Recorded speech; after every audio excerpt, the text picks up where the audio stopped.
네, 11살짜리 딸을 2년 넘게 가혹하게 학대한 친아버지에게 법원이 친권 행사를 정지시켰습니다. 자, 이런 가운데 친할머니가 직접 경찰서로 찾아왔답니다. 손녀를 제가 키우겠습니다. 라고 의사를 밝힌 것으로 확인됐습니다.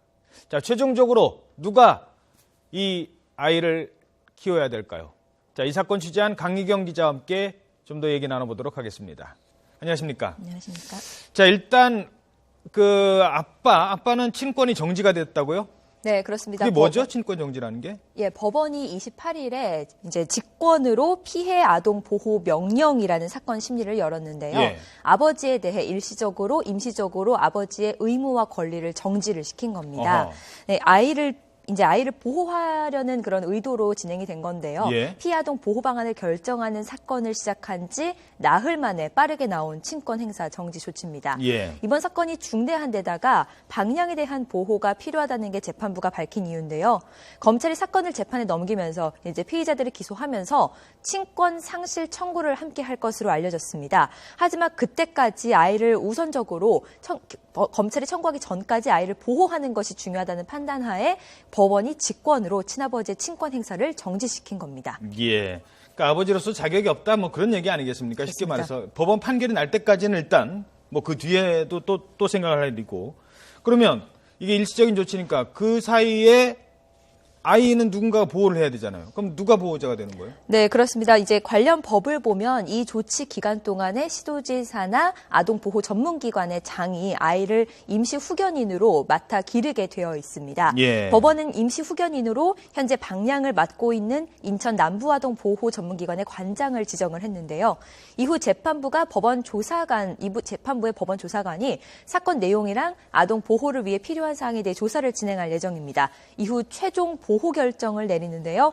이제 그 결정에 따라서 아버지의 주거지 퇴거, 접근 제한, 복지시설에 이제 맡기는 그런 위탁 등이 가능해집니다. 이 처분이 있기까지 친권 행사 정지가 유효한 겁니다. 이후 검찰이 재판이 넘기면서 친권 상실을 청구하고 법원이 이를 허가하면 이제 그때 비로소 친권이 영구적으로 상실되는 겁니다. 예. 자, 그러니까 앞으로 학교도 가야 되고 뭐 이것저것 또 이제 정리도 해야 되고 그런데 이런 거를 아동보호기관의 장이 일단 잠시 맡는다는 거고요. 네, 그렇습니다. 가족 중에 누가 없습니까? 할머니가 키우겠다 이런 얘기도 했었다면서요. 네, 크리스마스 이브죠. 24일에 아이가 피의자들이 사건 수사를 받고 있는 인천 연수경찰서로 할머니가 직접 찾아갔다고 합니다. 예. 네, 직접 찾아가서 자신이 손녀를 키우고 싶다면서 양육 의사를 밝힌 것으로 나타났는데요. 하지만 할머니와 아이의 만남은 이루어지지 않았습니다. 아, 왜죠? 네, 아동보호 전문기관에서 면담을 불허했기 때문인데요. 어허. 친할머니가 피의자인 아이 친부의 어머니잖아요. 그러다 보니까 아이에게 자신의 아들에게 유리한 진술을 유도할 수 있는 가능성이 있다고 판단을 한 겁니다. 할머니니까 아빠가 처벌받는 것도 원하지는 않을 거다. 그렇습니다. 예. 직계 그리고요? 가족이다 보니까 재판에서 좀 아이에게 유리한 진술을 유도하거나 강요까지 할 수도 있다고 생각을 해서 면담을 불허한 거고요. 이제 검찰과 아동보호 전문기관은 이후에도 아이와 할머니가 직접 만나도록 하는 것보다는 아동보호기관이 대리해서 할머니가 정말로 키우고 싶어 하는지 이런 진위 여부를 가르는 절차를 고려하고 있습니다. 예. 자, 아빠는 친권 정지, 할머니는 키우겠다고 해도 일단은 못 만나고, 엄마, 좀 질문이 좀 민감할 수도 있습니다만, 엄마는 없어요, 아이?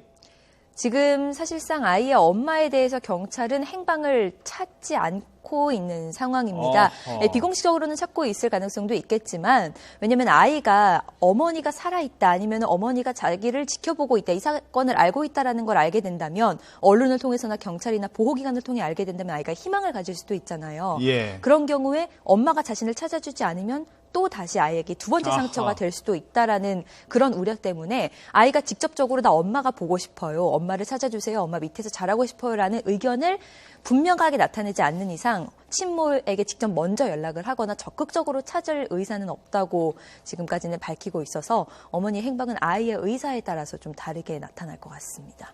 아빠는 친권 정지가 됐고 할머니는 와서 보겠다고 하는데 일단 못 만나는 경우고 엄마는 안 나타나고 아이 어떻게 해야 되는 겁니까? 지금 네. 수사기관, 아동보호기 전문기관 얘기는 뭐라고 얘기합니까? 지금 이 박 씨, 아이의 친부는 단독 친권자였습니다. 이제 이혼할 당시에 아버지에게만 친권자가 이제 가서 단독 친권자였었는데요. 이런 경우 박 씨의 친권이 박탈되면 1순위로는 친모에게 그 친권이 돌아가게 됩니다. 예. 하지만 이게 친모가 연락이 된다 해도 친권 자동 부활 금지법에 따라서 예. 법원의 판단에 따라서 아이를 누가 기르게 될지 결정이 되는데요. 그렇죠. 엄마도 예. 키울 자격이 있는지 없는지를 따져봐야 된다는 거죠. 나타난다 하더라도. 네, 그렇습니다. 가정법원의 판단하에 모친이 친권자가 될 수 있는 건데요. 법원이 생모에게 친권을 행사할 수 없는 중대한 사유가 있다고 판단하면 친족이나 제3자가 후견인이 될 가능성도 여전히 남아있는 겁니다.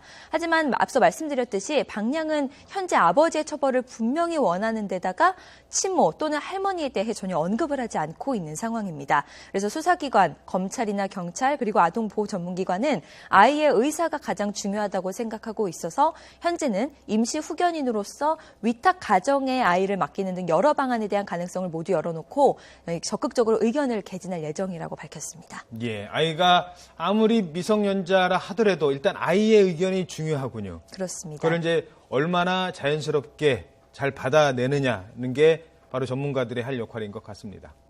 네, 강희경 기자였습니다. 수고하셨습니다. 수고하셨습니다.